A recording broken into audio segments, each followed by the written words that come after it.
कितने हैं आप में से जो अगले 10 साल बाद ₹1,00,000 महीने का कमाना चाहते हैं और उनको अंदर से लगता है कि वो कमा सकते हैं? रियलिटी क्या है? यहां पर अभी 90% लोगों ने अपने हाथ उठाए कि हम 1,00,000 या उससे ज्यादा कमाना चाहते हैं और कमा सकते हैं, हम डिजर्व करते हैं। बट क्या एक्चुअल में 90% लोग 10 साल बाद ₹1,00,000 महीने का कमा रहे होंगे? अब डिजर्विंग कैसे बनते हो आप? क्या एकदम से बन जाते हो, ओवरनाइट बन जाते हो कि रात को सोए और सुबह उठे एकदम से डिजर्विंग हो गए? ऐसा होता है? कैसे बनते हैं डिजर्विंग? कि अगले 10 साल में जो आप करने वाले हो वो डिसाइड करेगा कि आप डिजर्विंग हो या नहीं हो। क्या करने वाले हो मतलब अपने टाइम को कैसे यूज करने वाले हो। कि अगले 10 साल में आप अपना जो टाइम है, जो लिमिटेड है आपके पास में, जो 10 साल है, ये एक तरीके से क्या हुआ, जैसे बिजनेस करते हैं तो एक अमाउंट होती है, एक कैपिटल होता है जिससे हम बिजनेस को शुरू करते हैं, तो ये कैपिटल हो गया। इसको कैसे इन्वेस्ट करते हो, कहां इन्वेस्ट करते हो?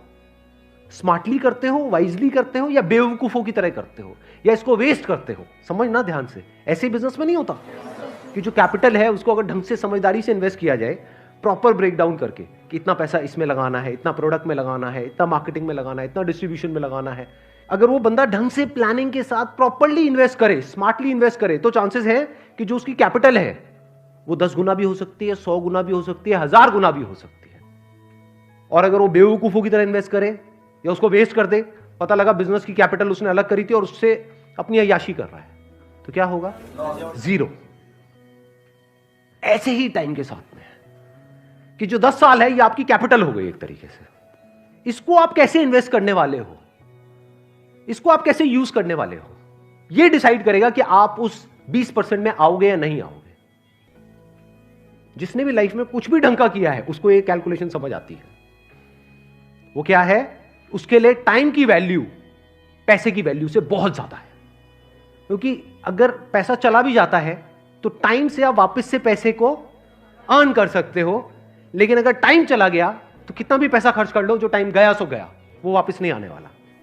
जैसे आप में से कितनों ने बिल गेट्स के बारे में सुना है? बिल गेट्स का नाम सुना है? सबने सुना है।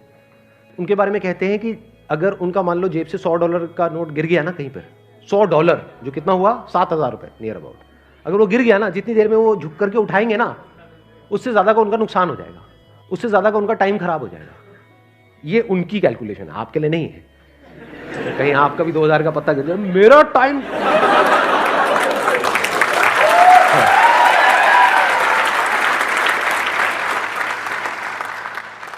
तो अब कैलकुलेट करो कि एग्जैक्टली आपके टाइम की क्या वैल्यू है आज की डेट में, बेस्ड अपॉन कि फ्यूचर में आप कहां पे हो। ₹1,00,000 महीना हो गया, जिसके लिए आप मानो आप महीने में 25 दिन काम करने वाले, 4-5 दिन छुट्टी उट्टी के हटा देते हैं, तो एक दिन की आपकी कितनी वैल्यू हो गई? ₹4,000 हो गई। दिन में 8 घंटे आप काम करने वाले हो, तो 1 घंटे की कितनी वैल्यू हो गई? ₹500 हो गई। तो आपको ये फंडा बिल्कुल क्लियर होना चाहिए कि आज की डेट में आपके जो टाइम की वैल्यू है वो ₹500 घंटा है। क्योंकि अगर ये क्लियर नहीं हुआ तो ये सब जो हम कैलकुलेशंस कर रहे हैं, ये जो ₹1,00,000 महीने की बातें हैं, ये सब हवा में है। एक्चुअल में आप वहां कभी पहुंच ही नहीं पाओगे अगर अपने टाइम को आज आप नहीं इस तरह से देख पा रहे हो तो। और ये मैं बात कर रहा हूं on a most conservative basis, in the sense कि मैं कह रहा हूं ₹500 घंटा आज की डेट में आपकी टाइम की वैल्यू है। लेकिन अगर आप सोचो अपने टाइम को इस तरह से नहीं यूज करते, यानी इतने कैपेबल नहीं बनते कि आपको ₹1,00,000 महीना आ सके, तो अगर आप पूरी लाइफ की कैलकुलेशन करो तो आपको कितने का नुकसान हो गया है? क्या सिर्फ ₹1,00,000 महीने का हुआ है? करोड़ों का नुकसान हो रहा है। क्योंकि आज जो आप इन्वेस्ट करोगे वही डिसाइड करेगा कि तब ये रिटर्न आएगी या नहीं आएगी। तो ₹500 घंटा आज की डेट में आपके टाइम की वैल्यू है। एक दिन की वैल्यू आज की डेट में आपकी ₹4,000 की है।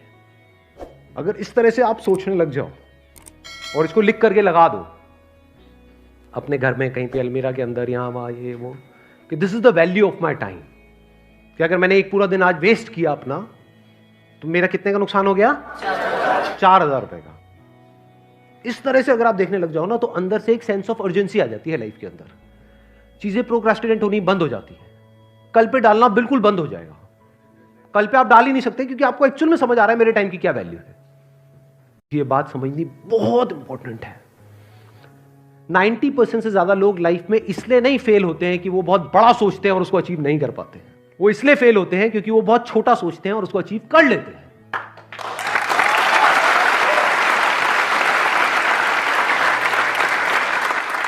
सवाल यहां पर गरीब और अमीर का नहीं है, सवाल है शॉर्ट टर्म विजन और लॉन्ग टर्म विजन का। क्या पास्ट में ऐसे लोग हुए हैं इस दुनिया में जो जिस भी डेफिनेशन को आप गरीब बोल रहे हो, जो उससे भी बहुत नीचे के लेवल पे थे और आज इस लेवल पे हैं कि कोई सपने में भी नहीं सोच सकता? तो ये गरीब और अमीर बीच में कहां से आ गया? गरीब के लिए भी 24 घंटे हैं और अमीर के लिए भी। एग्जैक्टली, बल्कि it is a level playing field. ध्यान से समझना, पैसे के वे में it is not a level playing field, क्योंकि पैसे के वे में तो एक अमीर के पास में मान लो पीछे से 10 करोड़ है और यहां से जिसको आप गरीब कह रहे हो मान लो उसके पास में कुछ भी नहीं है, तो वो लेवल प्लेइंग फील्ड नहीं है in terms of money, but in terms of time it is a level playing field, क्योंकि उसके पास भी 24 घंटे है, उसके पास भी 24 घंटे हैं। चाहे वो अमीर का बेटा है चाहे गरीब का बेटा है, अगर अपने इस 24 घंटे को अच्छे से यूज नहीं करेगा, मान लो बहुत अमीर का बेटा है और इस 24 घंटे को अच्छे से यूज नहीं करेगा, उल्टे सीधे कामों में टाइम खराब करेगा, तो जो है वो भी सब जाएगा और जाता ही है लोगों का। सो ध्यान से समझना, it is a level playing field, क्योंकि अगर ये टाइम की वैल्यू आज आपको समझ आ गई और आप एक गरीब बैकग्राउंड से भी हो तो फ्यूचर में आप बहुत अमीर हो जाओगे।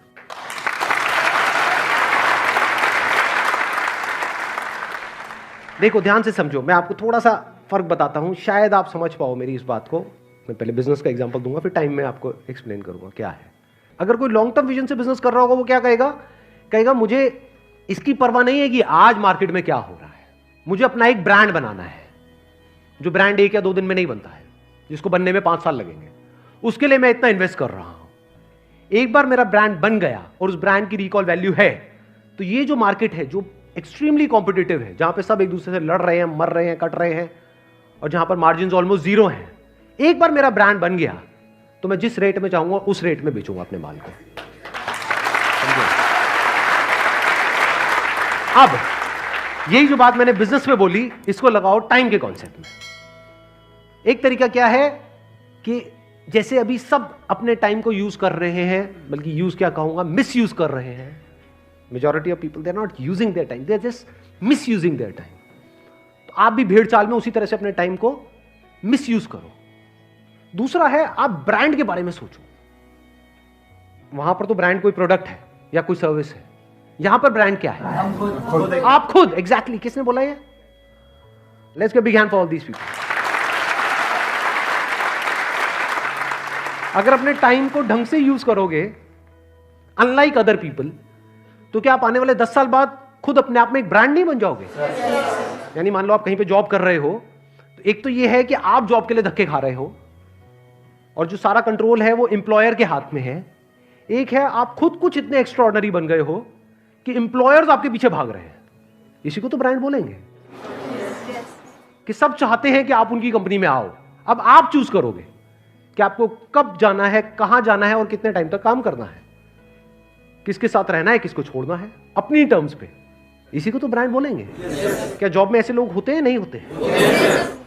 जिनको कंपनी चाहती है, जिनकी डिमांड ज्यादा है, ऐसे लोगों की सप्लाई कम है, उसी को तो ब्रांड बोलेंगे। और कब आप ब्रांड बन पाओगे? जब आज अपने टाइम की वैल्यू समझ जाओगे, बेस्ड अपॉन कि 10 साल बाद आपको क्या अचीव करना है। क्योंकि अगर पूरा दिन वेस्ट हुआ, तो अभी हमने जो कैलकुलेशन करी थी उसके अकॉर्डिंग कितना हुआ? 4000 रुपए का आपको नुकसान हो गया। तो वो नुकसान आपको एक्चुअल में फील होना चाहिए।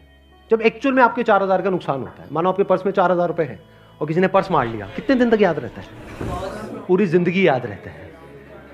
उन्हें पोतों को बैठ करके कहानी सुना रहे होते हैं, जा रहा था बस में से वो निकाल लिया। सही कह रहा हूं, गलत कह रहा हूं? बट कितने दिन उन्होंने अपनी लाइफ में खराब करे, उसकी कोई कैलकुलेशन है? नहीं है। इसका मतलब क्या है? वो एक मीडियोकर इंसान है, वो विजनरी नहीं है। एक विजनरी में, यानी दूर की सोच रखने वाले में, और एक छोटी सोच वाले में, यही सबसे बड़ा फर्क होता है। तो आपके चाहने से कुछ नहीं होता है कि आप क्या चाहते हो कि अगले 10 साल बाद क्या होना चाहिए। होगा वही जो आप आज करोगे। और आज किसके बेस पे करोगे? जब ये टाइम की वैल्यू आपको अच्छे से समझ आ गई हो।